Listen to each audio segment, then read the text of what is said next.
Bonjour à toutes et à tous et bienvenue pour cette nouvelle émission Regard sur le numérique. Aujourd'hui, nous prenons de la hauteur puisque nous allons parler des drones, un monde encore jeune mais très dynamique et sans cesse en évolution. Qu'ils soient civils ou militaires, les drones fleurissent de partout et révolutionnent notre vision du monde. Régulièrement utilisés pour des prises de vue, ils se développent dans de nombreux domaines tels que l'agriculture, la cartographie ou bien encore le milieu marin. Grâce à nos invités, nous ferons un tour d'horizon de ces petits objets volants identifiés. Embarquement immédiat pour la planète drone.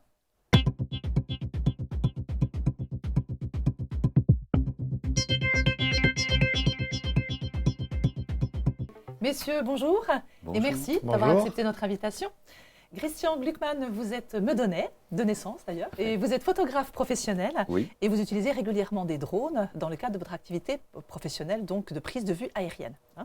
Nicolas Borassino, vous êtes jeune ingénieur lillois et vous avez fondé la société Bentix et vous avez notamment développé un drone sous-marin. Exactement. Christian Gluckmann, vous êtes photographe et vous utilisez ces drones régulièrement, mais est-ce qu'à la base c'est un choix personnel ou est-ce que c'est dans l'évolution naturelle de votre métier qui fait qu'aujourd'hui les nouvelles technologies font qu'on les utilise? Comment ça s'est passé pour vous? Alors je faisais, avant que le drone se démocratise ou même ne soit capable d'emporter des appareils photo assez facilement, je faisais déjà de la photo aérienne. Donc en hélicoptère quand les budgets le permettaient et en ULM quand c'était un petit peu plus ric-rac. Ça n'autorisait pas toutes les photos qu'on peut faire aujourd'hui avec le drone et naturellement je me suis très vite intéressé au drone. En 2010, j'ai acheté mon premier drone pour pouvoir emporter mes appareils photo. C'est beaucoup plus sécurisant et surtout on atteint un domaine de vol qu'on n'avait pas le droit d'atteindre avec un ULM ou un aéronef habité. Voilà. Alors là, vous parlez de cela avant la réglementation, puisque la réglementation a commencé en 2012, c'est-à-dire que vous utilisiez les drones avant déjà, et vous aviez la possibilité d'aller là où on ne pouvait pas aller physiquement, j'allais dire en aéronef comme en avion, ou bien en motoplaneur, ou je ne sais pas. Effectivement, entre 2010 et 2012, il n'y avait pas de réglementation, donc c'est un peu le bon sens qui prévalait. Et l'intérêt du drone, c'était de voler entre 0 et 100-150 mètres. Or, la législation a emboîté le pas de cette utilisation-là, puisque l'idée première, et qui persiste encore aujourd'hui, c'est de ne pas mélanger les drones avec les autres appareils volants. Avec un ULM, typiquement, on n'avait pas le droit d'être en dessous de 150 mètres. Et pour un photographe, c'est plutôt à 50 mètres qu'on aime bien être. Donc le drone était parfait, et la législation, au contraire, a enfoncé le clou dans cette utilisation-là. Voilà. D'accord. La législation a amené d'autres contraintes, mais pas celle de la hauteur. Voilà. D'accord. Alors, si on pouvait faire avec vous un petit peu le tour de ces drones que l'on voit aujourd'hui, notamment que ce soit dans le commerce pour des particuliers ou même pour les professionnels, puisqu'il y a des choses qui changent, c'est peut-être l'utilisation, mais au final, on trouve pas mal de quantité de drones. Donc, qu'est-ce qu'on pourrait trouver aujourd'hui si on souhaitait avoir un drone? Qu'est-ce qui existe globalement? Alors, il y a deux grosses familles de drones. Il y a le drone qu'on trouve dans toutes les grandes surfaces à la FNAC, etc. C'est des drones qui sont faciles d'accès en termes de pilotage, des drones qu'on dit stabilisés. Par exemple, celui qui est on a un parfait exemple qui est sur le petit plateau. C'est des drones qui, quand on touche pas aux commandes, ne bougent pas. Donc pour la photo, c'est parfait, c'est tout ce qu'on recherche. Il gère un petit peu près tout. S'il y a une rafale de vent, il va la gérer, il va pas bouger. Voilà. Il est fait pour vraiment être le plus stable possible. Et l'image aussi, qui souvent est... la caméra est souvent un peu décorrélée des mouvements du drone. Elle est sur ce qu'on appelle une nacelle qui, elle, va bouger aussi, va avoir sa propre vie et va compenser tous les mouvements du drone. D'accord, donc on a quelque chose de très fluide, en fin de compte. Exactement. Et quand vous parlez de télécommande, enfin de commande, c'est-à-dire qu'on n'a rien à faire, il va à la limite monter en vol un peu comme un hélicoptère en vol. Alors si, on le pilote, mais on peut le piloter commande par commande. Le fait est que si on lâche les commandes, il s'arrête, il ne bouge plus. D'accord. Quoi qu'il arrive, quelles que soient les conditions météo, etc. Les images qu'il va produire se rapprochent plus, en tout cas pour la vidéo, de ce qu'on voit autour de France depuis de nombreuses années. Voilà.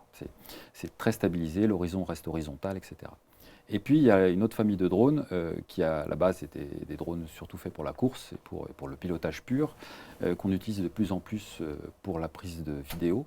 C'est le drone de course, c'est le drone donc, qui va être stabilisé, mais totalement différemment. Même, on va désactiver les stabilisations et ça va nous permettre d'avoir un vol beaucoup plus fluide, beaucoup plus proche du vol de l'oiseau. Voilà.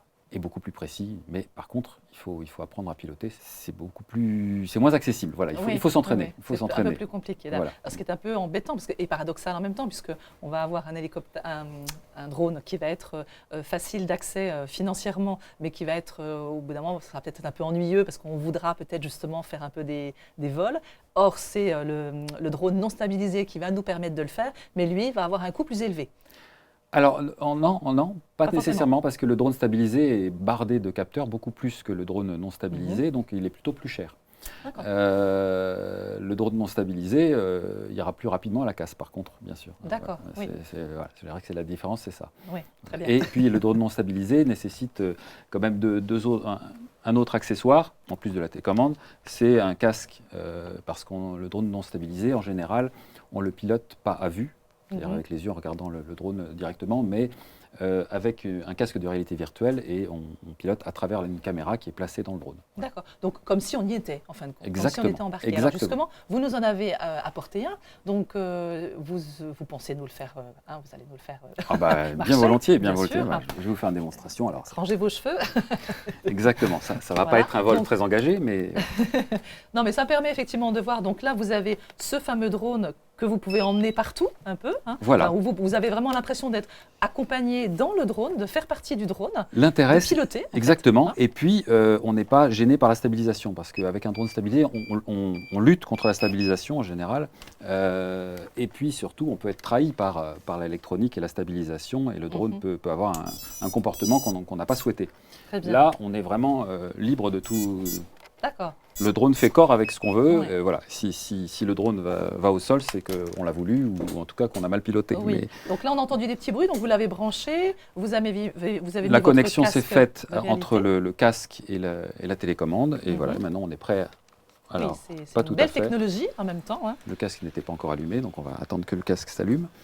Et ensuite, je vais pouvoir décoller. Donc là, ça a une portée de combien? Si le temps qu'il se mette un petit peu en marche, on peut le voir disparaître à vue donc. Alors au jour d'aujourd'hui, les portées plus. sont assez bonnes, bien supérieures à ce que la législation autorise. C'est en plusieurs centaines de mètres. D'accord. Après, Oui. en espace libre, voire plusieurs kilomètres. D'accord, très bien. Alors là, donc, il faut assez peu de temps visiblement pour Voilà. qu'il se connecte Là, je suis prêt à voler. au casque. Donc avec votre casque en réalité virtuelle.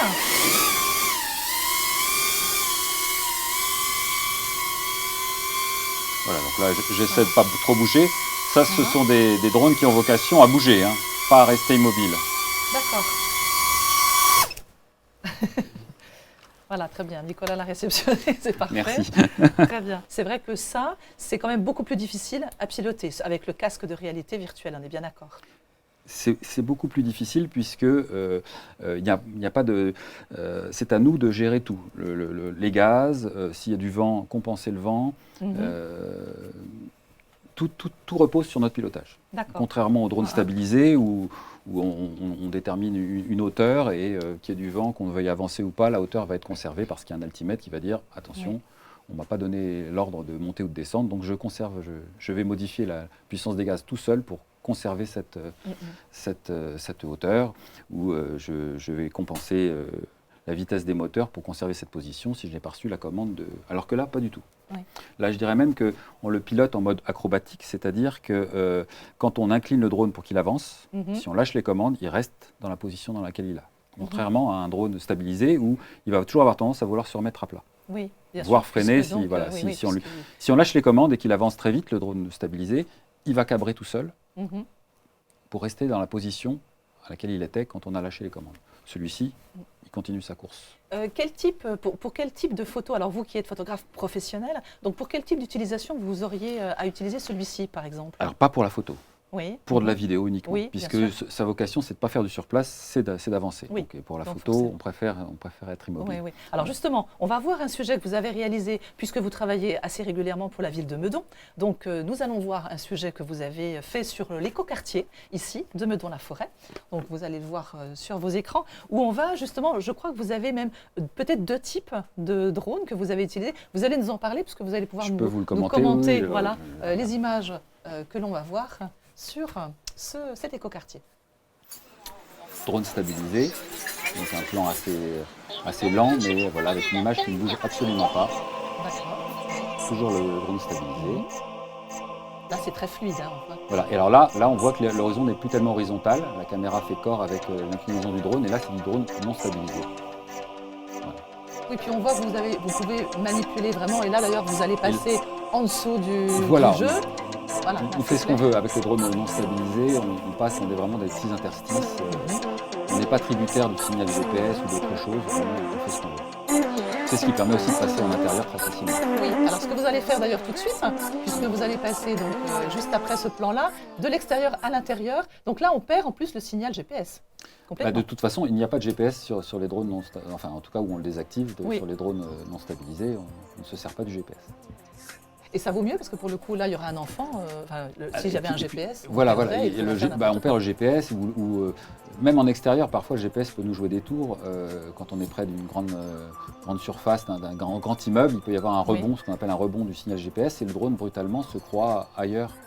Et comme on ne lui a pas donné de consignes pour être ailleurs, eh ben, il essaie de revenir à ce qu'il croit être sa place, et c'est souvent vers la façade de l'immeuble. Là, on est sur du vol stabilisé pour le coup à nouveau, non? Là, oui. D'accord. Hein. On voit, c'est vraiment très posé, c'est très doux. Quelque chose qui ne trompe pas, c'est l'horizon qui ne reste pas horizontal. Oui. Voilà, donc là, on en profite pour voir notre écoquartier à Meudon-la-Forêt, que vous nous avez avec le stade de l'écoquartier. Voilà, donc effectivement, vous avez un mix de plusieurs drones. Vous en avez combien? Les deux sont complémentaires. Alors selon les missions, on va dire que j'en ai beaucoup parce que comme ça évolue souvent, on se remet à jour assez souvent, mais j'en utilise à peu près 8 différents en fonction du contexte de la mission. Et il vous arrive d'avoir des caméras qui sont très lourdes, très lourdes, j'entends, pour avoir ça peut arriver images. si on a besoin d'une.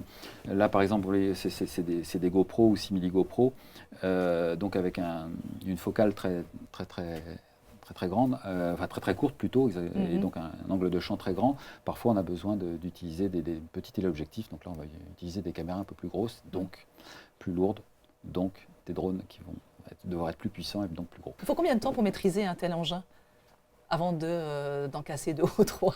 Alors, de toute façon, il faut passer par la case on en casse. Oui. Donc il faut un terrain d'entraînement, même si aujourd'hui il y a des simulateurs qui sont très fidèles dans le rendu. Mais moi personnellement, donc le drone, j'ai commencé bien sûr avec les drones stabilisés, qui n'étaient d'ailleurs pas très bien stabilisés au départ. Je me suis intéressé aux drones non stabilisés en 2015 et je l'ai utilisé qu'en 2017 en mission professionnelle, puisque le leitmotiv du professionnel, c'est 0 accident. Oui, pendant les missions. D'autant que, quelque part, ce n'est pas sans danger non plus. Hein. C'est vrai que, justement, vous parliez du GPS. Si, tant soit peu, on arrive à un moment où il n'y a plus le signal GPS, ça veut dire que le drone peut potentiellement partir en vrille. Faire n'importe quoi. Oui. Voilà. Dévier, partir. Voilà. Alors, moi, j'ai eu quelques soucis en tant que pilote de drone pendant mes missions. Ça a toujours été avec des drones stabilisés, à cause d'un signal GPS défaillant, d'un rebond GPS, d'autres petits problèmes liés justement aux automatismes du drone qui ne fonctionnaient plus. Voilà. Oui.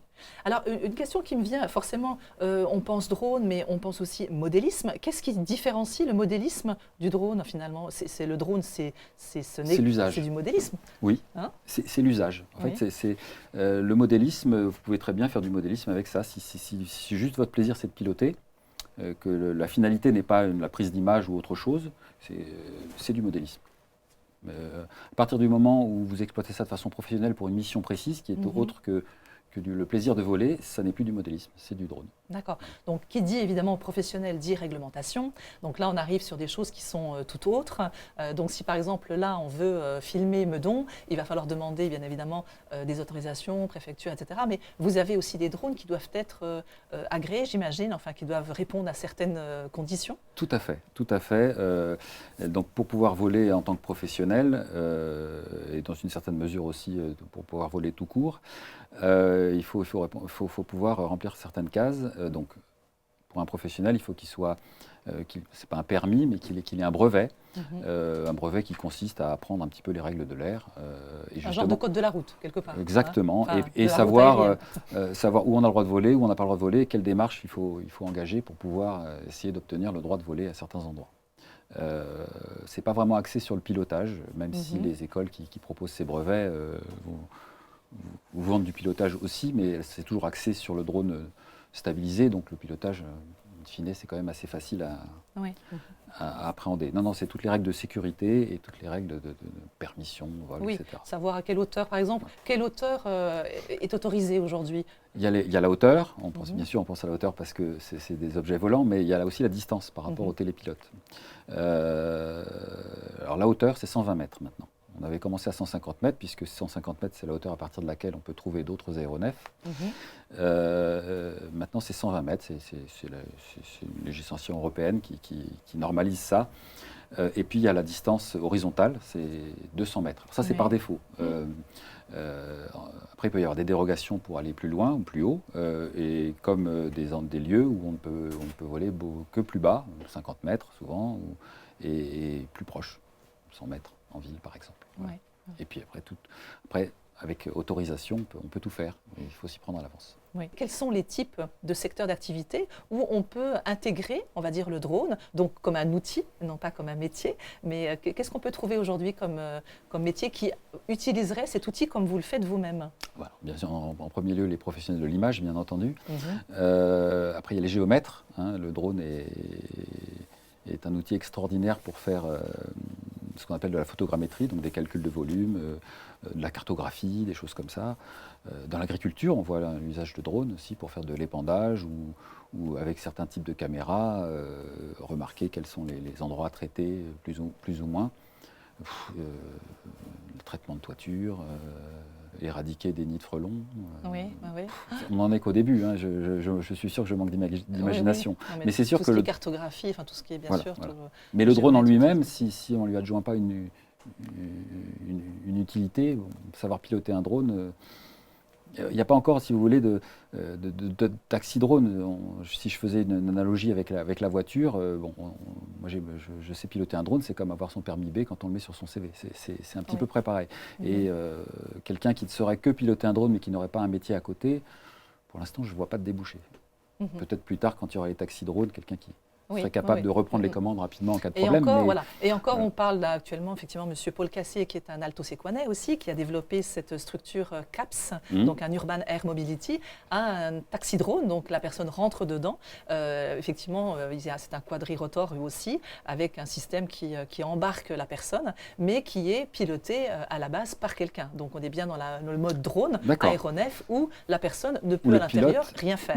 Elle est vraiment d'un point A à un point B, et je dirais d'un immeuble A à un immeuble B, parce qu'il y a la circulation ou autre, et qu'on décidera que ça devient un taxi-drone. Voilà. Mais ça n'est pas la personne qui, effectivement, pilote malgré tout. Et s'il y a un pilote, je pense qu'il sera là qu'en cas de problème. La vocation de ces engins-là, c'est d'avoir des vols automatisés. Donc, oui. Alors, il y a d'autres domaines où ça se développe, c'est notamment le marin.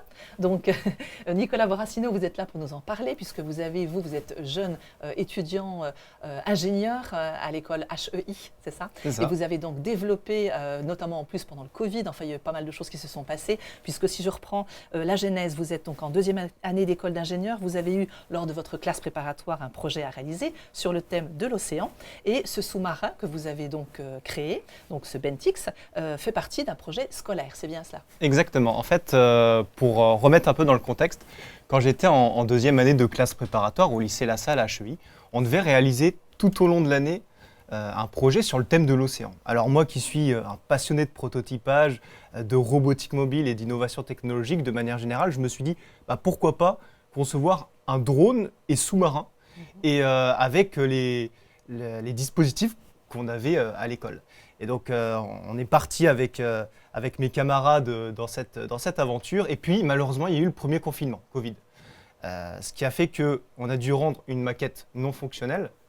Et puis, au final, je me suis dit, étant donné que c'est moi qui avais eu l'idée au départ, pourquoi pas continuer à développer ce projet de mon côté et voir jusqu'où je pouvais aller tout simplement. Et ce qui m'a permis d'arriver là où je suis à l'heure actuelle, parler à différents acteurs dans le domaine du naval et puis acquérir une certaine expérience dans différents domaines, parce qu'un tel drone, ça couvre à la fois la conception, l'électronique, la programmation, et puis le domaine sous-marin, c'est un environnement très contraint. Il y a l'étanchéité, il y a la pression, il y a la communication aussi. Donc c'est vrai que de mon côté, en tout cas, c'était vraiment challengeant. Alors il est là, vous allez nous le montrer, alors n'hésitez pas à le prendre et à nous le présenter, donc votre sous-marin, votre drone sous-marin. Donc il est réalisé, vous l'avez réalisé donc totalement en plus en 3D. Exactement. Ça c'est intéressant. Pourquoi l'avoir fait en impression 3D? Alors il s'agit à l'heure actuelle du premier drone sous-marin entièrement imprimé en 3D dans sa catégorie. C'est une catégorie ROV, en anglais c'est Remotely Operated Vehicle. Donc en gros c'est un véhicule télécommandé à distance, en filaire, par un opérateur. Et pourquoi l'impression 3D? L'impression 3D, ça fait partie d'une branche de la fabrication additive, qui s'oppose en fait à la fabrication soustractive. On connaît notamment l'usinage, ce genre de choses. Des procédés de fabrication qu'on connaît depuis des dizaines et des dizaines d'années. Là, l'avantage dans mon projet, c'est que ça permet deux choses. Le prototypage rapide et pour avancer dans certaines démarches et dans certains projets, on peut réaliser des pièces très rapidement. Donc vitesse de production élevée, réduction des coûts de production. On peut réaliser des formes comme ce drone-là relativement complexes qu'on ne va pas forcément pouvoir réaliser avec un moule par exemple. Oui. Vous pouvez même lui adjoindre des choses puisque c'est de l'impression 3D. Hein, donc on peut, si on veut, rajouter des pièces par-dessus aussi. Exactement, c'est ça le but, c'est que vraiment on puisse le customiser et faire des formes géométriques. Et puis à côté de ça, l'impression 3D offre aussi la possibilité de réaliser des pièces avec différents matériaux suivant les projets et les utilisations qu'on va en faire. Combien de temps ça vous a pris pour faire cet engin, en sachant que, en temps complet, puisque ça s'est passé un peu sur plusieurs périodes, mais... Ça fait maintenant plus de 3 ans que je développe ce drone sous-marin en parallèle de mes études. Alors je ne suis pas à temps plein du coup dessus, mais ça restait et ça reste toujours mon hobby, mon loisir principal en dehors des cours et sur lequel je travaille. Et j'en suis fier à l'heure actuelle, j'en suis content parce que ça demande beaucoup de travail. Là, on ne vend pas des cacahuètes d'une certaine manière, on vend quand même un robot mobile qui va devoir faire face à certaines contraintes et qui va devoir aller dans l'eau. Et techniquement, c'est challengeant. Et puis, mes partenaires et moi, on essaye de développer davantage tout ça. Il existe des drones sous-marins déjà aujourd'hui. En quoi, par exemple, le vôtre serait différent de ce qu'on voit aujourd'hui? Puisque là, il est petit, certes, il est assez compact, il est assez pocket. Qu'est-ce qu'il aurait de différent? Moi, je dirais déjà d'abord, quel est le problème à l'heure actuelle? En fait, le fait de parler avec certains acteurs dans le domaine du naval, mes échanges avec certains professionnels ou même particuliers, et puis moi, mes recherches de mon côté, et lors de mes stages, j'ai remarqué que les drones sous-marins actuels étaient relativement imposants, coûteux, difficilement transportables et déployables. Et donc, je me suis interrogé, je me suis demandé comment on pourrait rendre plus abordable l'utilisation de ce type de drone sous-marin. Voilà, donc là on le voit, c'est vraiment une question de poids, en même temps ça débobine. C'est vrai qu'on a la vidéo qui arrive en même temps et qui montre un petit peu ce que l'on voit en fin de compte. Et donc c'est vrai que globalement ils sont assez gros, assez chers, assez difficiles à manier, à mettre en eau, etc. Donc le vôtre il est très facilement maniable. Exactement. La valeur ajoutée de Bentix ici c'est quoi? C'est que c'est une version pocket, abordable, compacte, légère, facilement transportable et déployable dans l'eau. C'est vraiment ça qui fait sa différence sur le marché. Et là, on est quand même sur un budget de 500 €. Donc, vous pouvez regarder vous-même sur Internet. Ça fait partie certainement des drones les plus abordables sur le marché à l'heure actuelle. D'accord. Et alors, il va se destiner à quelles applications, par exemple? Puisque là, aujourd'hui, est-ce que aussi bien un particulier qu'une entreprise, qu'une grosse société pourrait avoir à utiliser, peut-être en acheter plusieurs, et puis développer sa flotte, et puis l'envoyer partout? À quelle destination ce drone? Là, ici, vous avez un prototype sur lequel on travaille. Mais quand je vois long terme et quand j'essaye de me projeter, j'envisage de réaliser 2 versions de drones sous-marins, toujours en restant dans l'aspect pocket. Une version destinée aux particuliers, toujours abordable, où ils pourront capturer des moments inoubliables, ils pourront partager ces moments-là en famille ou même sur les réseaux sociaux et accéder à des endroits où ils n'ont pas accès à l'heure actuelle, les fonds marins de manière générale.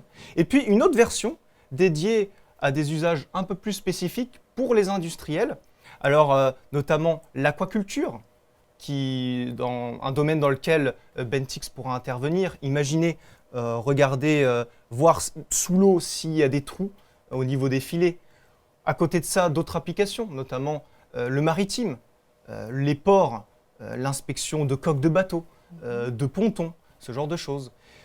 Un autre domaine aussi, la défense. La défense, dans le cadre de mes stages, j'ai fait plusieurs expériences, notamment dans le naval de défense. Donc j'ai pu parler avec certains acteurs à ce niveau-là. Et ils m'ont dit qu'il y avait un réel besoin en termes de version pocket. Pour les commandos de la marine, les forces spéciales qui vont partir en mer, en mission mer, plusieurs jours, plusieurs semaines, et ils ont besoin d'être autonomes sur leur bâtiment. Et il y a aussi une question de place, de volume. Oui. Et on peut s'imaginer très bien imprimer sur place les prototypes et les déployer rapidement et facilement dans l'eau. Et puis après, il y a aussi d'autres applications, notamment dans tout ce qui touche les énergies, inspection de barrages, d'hydroliennes, éoliennes offshore, centrales hydroélectriques ou plateformes pétrolières. Et puis, dernier point, tout ce qui touche aux sciences océaniques, la recherche scientifique. On l'a vu récemment, le blanchissement des coraux, que ce soit en mer Méditerranée, mais de manière générale, partout dans... Partout, il y a des récifs coralliens. Oui, et l'inspection même d'animaux sauvages, par exemple en Antarctique, on ne va pas forcément faire appel à des hommes, ils peuvent risquer certaines choses. Là, on a quelque chose d'abordable et qui va permettre de réduire au maximum le risque pour l'homme. Il a un fil, bien sûr, il est filaire, forcément, puisque l'idée, c'est aussi d'avoir des images. Donc, on peut descendre jusqu'à combien avec un appareil comme celui-ci? À l'heure actuelle, on peut descendre jusqu'à 20 mètres. Donc 20 mètres, sachant qu'avec les simulations qu'on a réalisées et les tests dans des cuves à haute pression, on est monté facilement jusqu'à 20, 30, 40 mètres, en tout cas en impression 3D. Sachant que descendre au-delà, moi, ça ne va pas forcément m'intéresser parce que descendre déjà à 20-30 mètres, ça va couvrir une panoplie d'applications, celles que j'ai citées tout à l'heure. Vous avez donc testé, bien évidemment, puisque vous avez fait partie d'un incubateur Nausicaa, donc le plus grand aquarium d'Europe. Vous avez pu tester, vous avez testé quoi exactement dans cet aquarium? Alors, qu'est-ce que vous avez pu voir en conditions réelles, du coup? Effectivement. Alors, il faut savoir que j'ai 2 partenaires principaux. Ça va être mon école HEI Junia, qui me permettent de financer mon incubation en tant que porteur de projet à Nausicaa, et en particulier leur incubateur, le Blue Living Lab. Et ils m'apportent quoi? Déjà un soutien, que ça soit au niveau technique et au niveau business. Technique, là, justement, cette année, je vais renouveler avec eux la convention. Ça m'a permis de tester la maniabilité du drone, la stabilité, tout ce qui touche la flottabilité, faire en sorte que le drone ne coule pas, mais ne flotte pas non plus, qu'il reste en fait à une position neutre dans l'eau. Et puis tout l'aspect aussi communication, donc vraiment des tests techniques assez spécifiques là-dessus. Et puis l'aspect business, rencontrer les clients, les fournisseurs et d'éventuels partenaires. Donc là, vous êtes sur un prototype, on est bien d'accord. Donc là, l'idée, c'est de se déployer encore. Donc la suite pour Bentix, alors ce serait quoi justement? Est-ce que ce serait d'autres partenaires? Une équipe peut-être, parce que vous êtes tout jeune. On peut donner votre âge, vous avez J'ai 21 ans, bientôt donc, 22. C'est quand même très très jeune. Alors effectivement, vous avez là toute la vie devant vous pour développer beaucoup de Bentix. De quoi auriez-vous besoin aujourd'hui, par exemple? Comme vous dites, là, à l'heure actuelle, on est encore en phase de prototypage et en validation. Et on vient en ce moment même de lancer une levée de fonds sous forme de crowdfunding sur la plateforme Kickstarter qui va permettre de développer davantage le projet et enfin arriver à un produit fini et commercialisable par la suite. Donc ça va être au niveau financier qui va être intéressant de voir tout ça et permettre du coup au projet de voir enfin le jour et d'être commercialisable. Très bien, professionnel, particulier, enfin il y a toute une panoplie de choses possibles à faire. Bon, et ben, ce sera donc notre mot de la fin. Si vous aussi vous souhaitez d'ailleurs aider Nicolas Brassino sur le développement de son prototype, eh bien n'hésitez pas puisque vous trouverez le lien après cette émission. Et puis pour ceux qui seraient intéressés pour en savoir davantage, eh bien nous avons la médiathèque de Meudon qui propose des ouvrages, notamment celui-ci à emprunter sur les drones. Alors pour le moment uniquement aérien puisque sous-marin ça n'existe pas, donc pas on encore, en parlait ouais. justement. Donc en tout cas, voilà, si vous êtes encore intéressés, celles et ceux qui le souhaiteraient, vous pouvez toujours lire cet ouvrage qui d'ailleurs a été réalisé par M. Jobard, qui est meudonnais aussi, avec sa société Dronea à Meudon.